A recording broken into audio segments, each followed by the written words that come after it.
I'm happy to see so many of you here in this foyer. This is the only program during Stockholm Literature that we do in this foyer. And I'm happy to see Hito Steyerl here together with Daniel Birnbaum. As you maybe all know, Hito Steyerl has a big installation within the exhibition Manipulate the World, Aktivera Öyvind Fahlström, Factory of the Sun, which has been shown also earlier. I saw it first time in Venice Biennial at the German pavilion there. And I would like to say some few words about Hito before we start. You all know Daniel Birnbaum very well, I guess, all of you. He's the director of the Moderna Museet. And Hito, she is a documentary and filmmaker, and she's also working with performance lectures. She writes essays and books and is part of the editing board of Iflux. Are you still that? No, not any longer. Long time ago. She is featured, as I said, in this exhibition here beside us that is curated by Fredrik Liev together with the artist duo Goldin and Senneby. And she studied filmmaking in Japan and documentary film directing in Japan and in Germany. And she also defended her doctoral thesis in philosophy in the Academy of Art in Vienna. She's also a professor of media art at the Universität der Künste in Berlin since 2010. So there's a lot to say about all your work, Hito, but I think we should get started now. We are all eager to hear what you will be talking about. Thank you. So it's nice to be here in the lobby, but I wonder if it's acoustically possible. Can you hear us? Yes. Whoever said no, how did you know I asked? No, but can you hear us? Yes. Yeah, I will try to be very clear. So I'm really pleased to have Hito here, who I think is one of the not only most prominent but actually most influential artists of her generation. And I'm so happy that we have a major piece in the show here, and it makes sense to sit close to it. Also, I think it's a kind of, we have a dual reason to have you here today.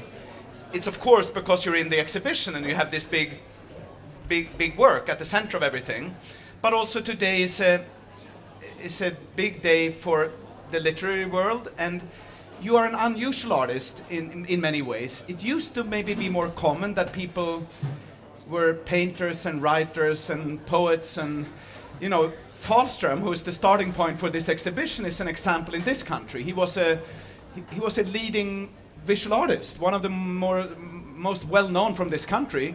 But he was also a poet. He wrote concrete poetry. He wrote manifestos about literature. He did theater plays. In a way, there are not so many artists who would make sense in this context, the way that I feel that you do. This is the most recent book. We have it here in the bookstore and in the info desk here at the exhibition. Duty-free art in the age of planetary civil war. I might have a few questions about that new book, but it's more, you know, an interesting thing that you don't only write small statements like many artists do or look at the press release or something. You are a writer. And two questions or two themes maybe to begin with. It seems that the world has become more specialized, that people do one thing. You are an installation artist, or you are a painter, or you are a filmmaker. It used to be in modernism that people like Apollinaire or Öyvind Fahlström were possible. And you prove that it is still possible to be an artist who shows at all the big museums in the world, but also who also spends a lot of time thinking and writing about art, but also about many other things. And my question would be, or my two questions would be, why do you think that that's so uncommon? And that's a general kind of thing that maybe you cannot answer, but it would be interesting to hear. And the other thing is, what is writing? What's the role of writing in your own practice? What's the relationship? Is this something outside of your art, a different kind of parallel activity, or is it linked or even central to the production of the artworks. Okay. Well, thank you so much for, first of all, for being here and for having me and for this very generous introduction. So maybe I think my writing practice also stems from the fact that I never eased into being an artist in the first place, right? I mean, Katrin said that I describe myself as a filmmaker and a writer. And I think if you work as a filmmaker, there is not that much contradiction, right? Because writing is mostly sort of linked into the practice of filmmaking one way or another, whether it's writing a script or a voiceover. There is no disconnect. I don't know why these practices have become or are so unlinked at the moment, and it doesn't seem to make sense to me, because I think maybe whatever I do is neither writing nor visual production, but basically both writing and visual production are sort of byproducts of this activity at the center, which includes elements of both. I mean, could it be a general tendency towards specialization? Maybe in the academic field one can find similar things, that things become so sophisticated and specialized that even the audiences or the little pocket where you work becomes narrower and narrower. I mean, I'm just fantasizing here. I don't know. But it's true, I mean, if you have a sort of broad practice, as myself, then obviously so many people are pissed off with you all the time, because you sort of cross into narrowly policed areas, which are specialized and of course which have standards and practices and traditions. And then if someone just comes and pretends to be able to do that as well, that is also causes some friction very often. So I think the way for me, or the position for me to deal with this, is to try to adopt the point of view of someone who really at the outset doesn't know anything about anything, and then just tries to explore, different fields and try to grapple with all these realities. If someone here looks up Hito on the internet or maybe on the back cover of a book or something, you will learn that that she is interested in broad fields, far outside of the normal preoccupation of the art world. One would say militarization and global media and migration issues, technology and contemporary forms of warfare, many complex and I mean dominant themes, but not maybe at the center of most artists' work, or broad. Also very, very serious matters. I have a feeling though that your art is also very visually and appealing, so much so that it's sometimes also entertaining, and even on the verge of becoming very entertaining, even a little bit silly or something, which is a huge strength, I would say. I think that there's some sort of link, and I'm trying to, this is a little intro into the show, that Fahlström, who was also someone who was very interested in complex matters and big journalistic takes on the world, he came out of surrealism, and there's something very much, he's interested in the spectacle. He's definitely interested in critiquing the spectacle, but he's also aware that viewers are kind of sucked into the work through strategies of spectacular visuality. And this was a little intro, and I don't know if you agree or that this is a good intro to your work, but did you know about Fahlström before? Did you have a relationship to him, or is this something that has happened now that you were invited to a show like this? Well, I knew of his work, most obviously. I mean, I've seen his work in many places. I know of the very important position he occupies, period. Yeah. But to go back to the spectacle aspect, Karl Kraus, I think this was at the start of World War I, said, the situation is hopeless, but it's not serious. And I think, that's something you should never let reality do to you is to force you to take it too seriously. I think this is this is defeat, to be honest, if reality forces you to take it too seriously.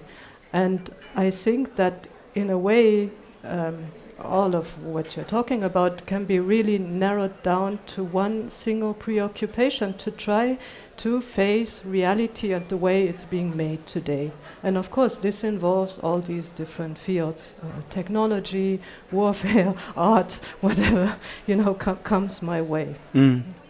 Maybe a few words about the actual piece. I mean, Yes. I hope most of you have seen it. It's a massive, very appealing and also confusing and a piece hard to describe, actually. I remember I also saw it before it was installed here. I'm very happy we have it here. I won't even ask you, I'll just ask you to say something about it. What is it? That's a good question. Well, I guess it's a video installation. Yes, I it's agree. maybe interesting to point out that it was really made for the German pavilion in Venice, which is this, very well-known fascist building. And I was trying to really make it relate to the building itself, The grid you see in the installation relates to the marbles in that building. And I was trying to ask myself the question, what if nowadays fascism has become very entertaining and appealing, and glossy and spectacular, but also inviting? Yeah. Maybe that's one of the core concerns of this piece. Yeah. I mean, fascism has often been fascinating, a famous essay by Susan Sontag, but also global capitalism has become a slippery kind of thing. If it used to be that we know what critique of capitalism looks like, it seems that the most savvy and sophisticated and smart versions of capital is very similar to certain strategies that we can find in the critique of capitalism. And I would want to ask you, was Deutsche Bank the sponsor of the piece, of the show? No, but it was the sponsor of the previous show. Of the previous, yeah. in the I mean, I've lived 11 years in Frankfurt am Main, Yes. so I know some people at Deutsche Bank, and the Deutsche Bank plays a kind of interesting role inside your piece. And I remember they had a new slogan, which we all had to learn because we had Deutsche Bank as sponsors for some things we did, which was passion to perform. And we had someone there who kept saying that we are passionate performers. And they, the advertisement part or the branding part of Deutsche Bank sounded like some sort of interventional kind of artist or something. It's an interesting thing that certain things that we would associate with criticism of capitalism becomes part of the thing that you, or at least they kind of, the enemy is very hard to grasp, no? Yeah, maybe now it's getting easier. So I think this very much describes also the period in which this book was written, and I think this period actually ended a year or two. I think so now we are in a. It's kind of getting clearer again. Yes. Yeah. You write a lot about the art world. On the one hand, there are themes that are far beyond anything that we, as professionals in the museum or in a gallery or whatever, have any immediate knowledge of. But on the other hand, I mean, I always thought that the art world is the best and the worst of places. That, things, the most grotesque parts of fetishism and whatever becomes visible inside the art world. But it's also a place with unbelievably interesting people like yourself, and one can see that they can somehow cohabit the same space. And that's a kind of general idea, maybe my idea about the art world, that things become very visible in this little microcosm. Because one could think that when you write about the biggest of issues from, contemporary technology and terrorism and whatnot, at the same time, it's kind of surprising that the art institution is so present in what you write about. And you've written about the museum, and you write about this kind of tax-free, what do you call them? Duty-free Free, art storage. you know, where you know, ports where there are commercial transactions outside any kind of taxation regulation. But what is it that interests you in these? I mean, the museum I can understand totally, but your not obsession is too much, but your interest in these special, strange institutional structures that are part of the art world, you know them quite well, obviously. Or it's why are you so interested in those? I think, you know, these are symptoms, or they condense much more larger dynamics. I mean, the Freeport, I was especially fascinated by. Also, this same work, The Factory of the Sun, is actually stored in one of the Freeports. So Freeports are these extraterritorial, the half extraterritorial spaces which have reduced taxation and all kinds of exceptional rules. So what is art doing in there? How does it change when it's stored there, and so on and so on? But this is not necessarily about the art world as such, but about the world. And the interesting thing about the art world, and this became really clear to me when seeing the exhibition, which is called Manipulate the World. It's a really interesting title because, I mean, you could definitely say that manipulating anything is awful, but at least in this title there is still a world, and in the exhibition you still see a world. The idea of a world is still around, and I have the feeling that right now the idea of world is collapsing and falling apart, you know, into different localities and places and areas and so on. So having a world, whatever kind of world it is already something. Do you feel happy in the art world? Happy. Are you lucky?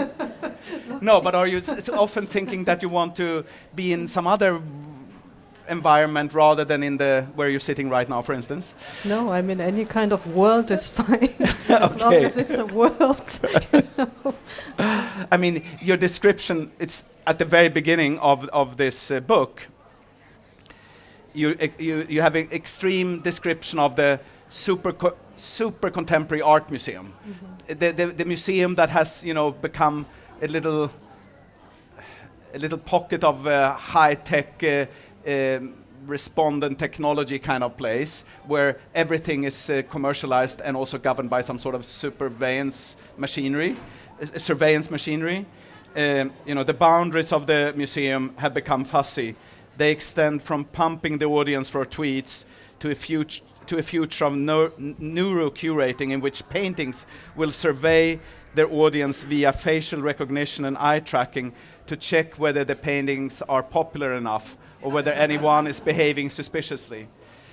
We haven't reached quite that far yet here, but do you think this is a vision that is close to the actual situation in the art world? Well, I mean, it's not only the art world, of course, you know, but this kind of hyper quantification of everything, political quantification, basically the head count, the dissection of everything into numbers and approval rates and so on. The scorification and gamification of activities, I think that's increasing everywhere. And actually, I mean, for me, it's of course an interesting thought experiment to think about those paintings that will surveil you, you know, how will artificial intelligence... I mean, if not enough people go into your installation, we'll just close it. Totally. Yeah. Yes. Which I hear is what some theaters do, more or less, but not immediately during the actual performance, but the following day it will be closed. Yeah. And which is maybe normal, but it's become increasingly sophisticated, the way that we can know what people think and the whole kind of interactivity. The sensory, you know, I mean, you would kind of think that the museum is a place where the public has to deploy their senses and so on to comprehend something, but maybe the museum has become the sensory machine, right? Which reaches far into social media to sort of gauge the affect of the audience and so on. So somehow the tables have turned.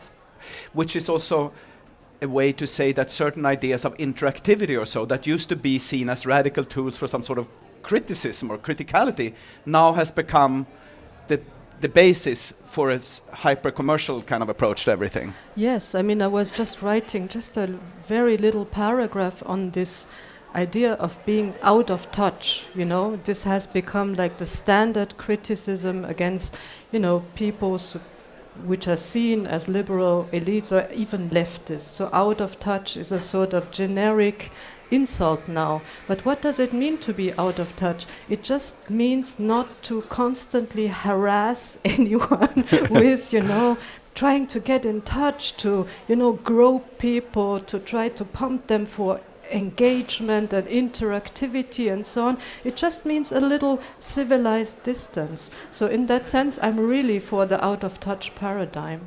Yeah.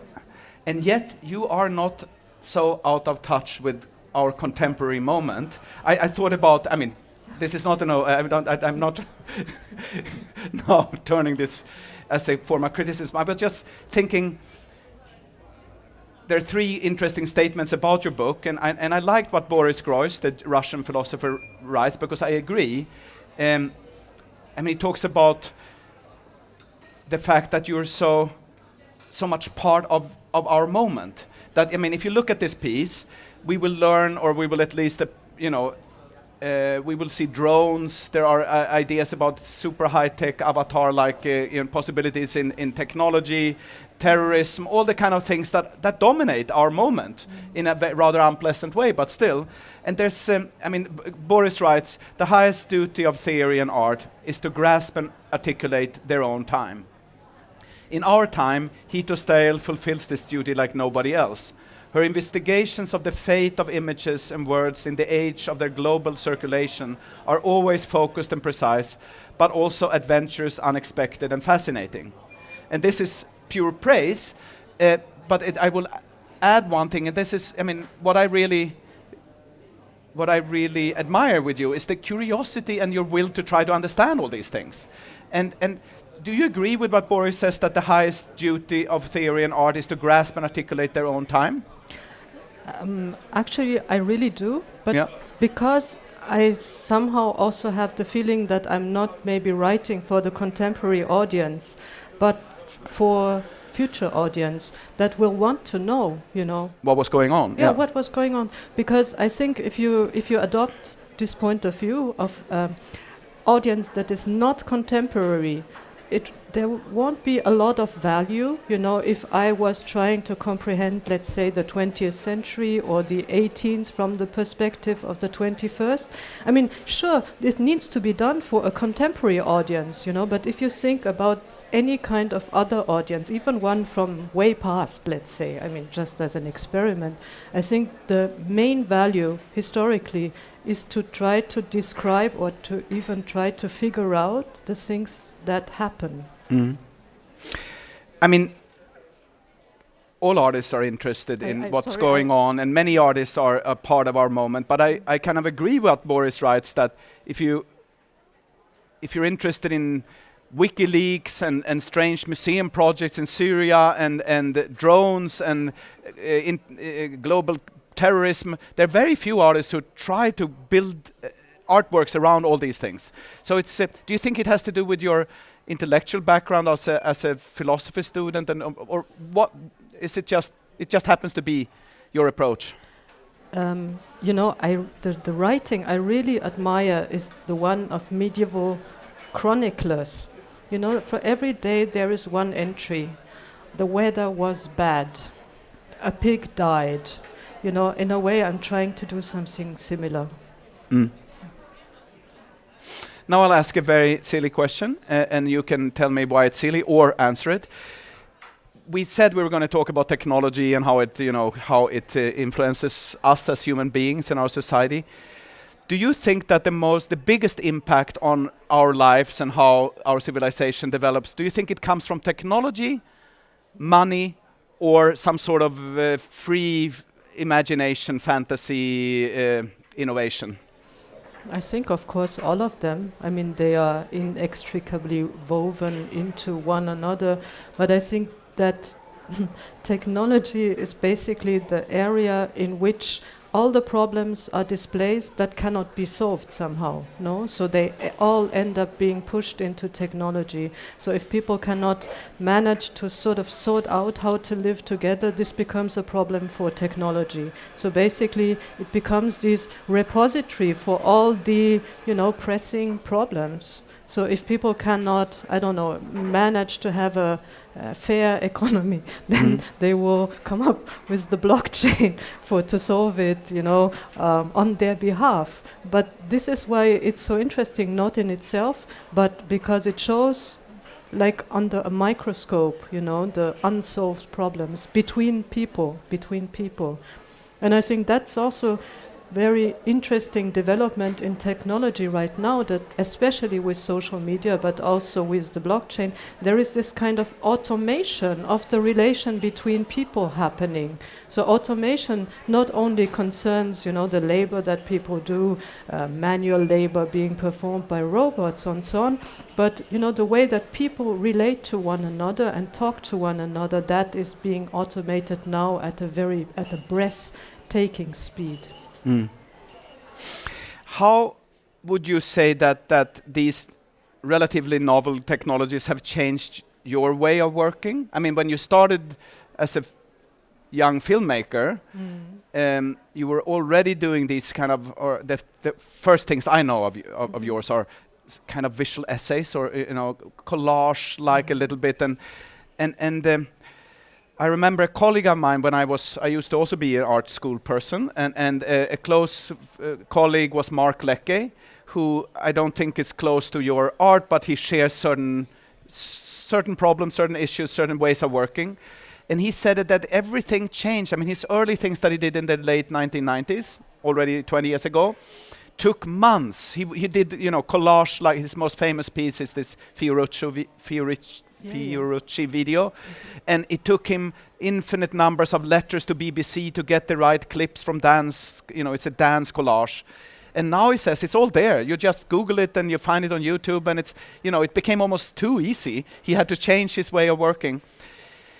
This is just an example from another artist, but how would you say that things have changed over the last 2 decades or so when you've become more and more visible in the art world? Pretty similar. When I started working, or very early on, let's say 15 years ago, things did become more easy in the way that material was suddenly accessible. That was very difficult to access before, and then, as you said, it became a little too easy. So now we're actually in a sort of backlash moment where visual production is becoming much more complicated again, for many reasons. But let's say 15 years ago it was possible, or way more possible, to do something with nothing. And this moment has now not necessarily completely ended, but now the entry barrier is much higher, also in terms of the technology that people need to own, and so on and so on. When you say that you in principle agree with Boris' idea here that the duty of writers and thinkers and artists is to somehow get a grasp of our moment, but that maybe the audience is in the future. Would you say, I don't know how to put this. Do you think that there's a prophetic possibility in art, that that you also see things to come? Or is it's good enough to try to grasp what's going on right now? Well, I think, prediction is the biggest evolving market right now. Everyone is trying to predict, using all sorts of technology, the things that are going to happen, to preempt the risk and to shape the future in their way. So I'm trying to stay out of prediction mostly, I think, however, that even if you try, your art has a little bit of a possibility. I mean, this is not to create some sort of bombastic statement about prophetic qualities, but there's a little bit. I remember I heard a lecture by, I think it was Slavoj Žižek, who said that certain art pieces want to be what they cannot be yet because the technology doesn't exist. And his example, I remember this, was Wuthering Heights by Emily Bronte, which is a very famous novel. It's not a film, but it's written like a film script, although there was no film yet, with all the flashbacks and double exposures. And it's a kind of filmic, cinematic machinery, although film didn't exist. And we showed your piece to some people who work with such technologies, and they said, this piece is virtual reality. And it does exist, but it hasn't really entered the art world yet fully. But I mean, this is now me lecturing rather than asking a question. But do you think that artists can somehow look for technical possibilities that aren't quite there yet? Because this could be an example of that, maybe. Yeah, good question. I don't know. Yeah. Have you looked into virtual reality? Yes, I wrote something. Maybe you already did virtual reality. No. No. But this is precisely one of the example I mentioned earlier without stating it explicitly. You know, you can't simply access virtual reality in a sort of DIY mode. You know, you can't just start working with the material because it's really, really complicated. Yeah. So in and that expensive, sense, I guess. And expensive. The entry barriers are really high. So in that sense, it's a sort of super high definition medium of which I'm, you know, usually very suspicious. Yeah. Yeah. What are other artists, I mean, contemporary or historical, that you find inspiration, a kind of exhausted word, but what is it that you have been looking at mostly and still keep looking at? Oh, I keep looking at everything. Everything? Yeah, mostly it's not even art or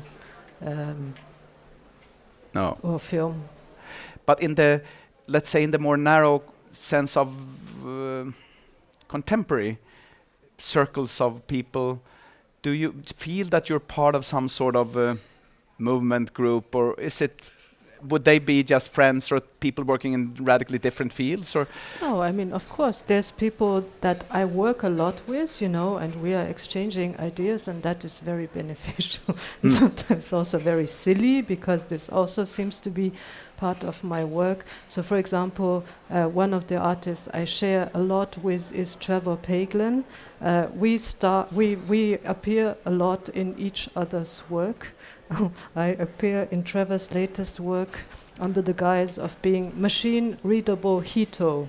So he took I don't know 900 portraits of me and fed it to artificial intelligence to see what the artificial intelligence would come up with. And well, the results were pretty interesting, I would say. Yeah, but mainly this shows my ambition to become, with Trevor's help, something like the Kodak girl of artificial intelligence. Huh. That's good. And as was mentioned in the introduction, you're also a teacher, so I presume you have a group of not colleagues, but young people around you. Yeah, absolutely. That's very, very important for my work, for my thinking, for basically everything. Do you think they learn more from you or you from them? Oh, I mean from them. I mean, most definitely. Yeah. I always had, you know, I wouldn't know, but I always had the feeling when I was teaching that that's actually the case. One of the, I mean, in Fahlström's work, his writing was relatively difficult. I mean, there are manifestos that are pretty straightforward, but there's also poetry and almost Duchampian, you know, instructions and parallel, you know, descriptions of big works. And apropos Duchamp, I was thinking, he said something about, you know, about the development of the art world. I don't know when he said this. I think in the 50s, that in the future, some of the key artists will go underground. You're not underground, you're super visible, but do you also have an activity which is secret? Of course. Tell us about it. How much, I mean, if you think about this as an iceberg, how much do we see? 2%? That's no, promising. I mean, literally, no. But I think that's the case with all artists, no? That you don't talk about what you do in a way, no? And it sort of transpires or is translated into the output, into the writing, into whatever it is, but you don't go. I don't go there. No. No. I think I know some of the people in this audience who are students from the art school, which is just 1 minute away if you run. Do you have an advice to young artists? What should they think about? What should they not think about? What should they do? What should they not do? Do you have something that you want to tell them? Yeah, actually I have. I mean, it's very simple. It's also, I tell my students the same thing. They should not look at the teachers or anyone, even other artists. They should try to form their own networks and keep working together. And this will take 10 years or so, but this is the best strategy. Don't look at your peers. Good advice. I think that it's acoustically not easy to have questions here. So I would propose another idea, namely that we don't disappear. I will stand right here, not that people are very interested in me, but please also stay. And I propose a big applause for Hito Steyerl. Thank you so much for coming.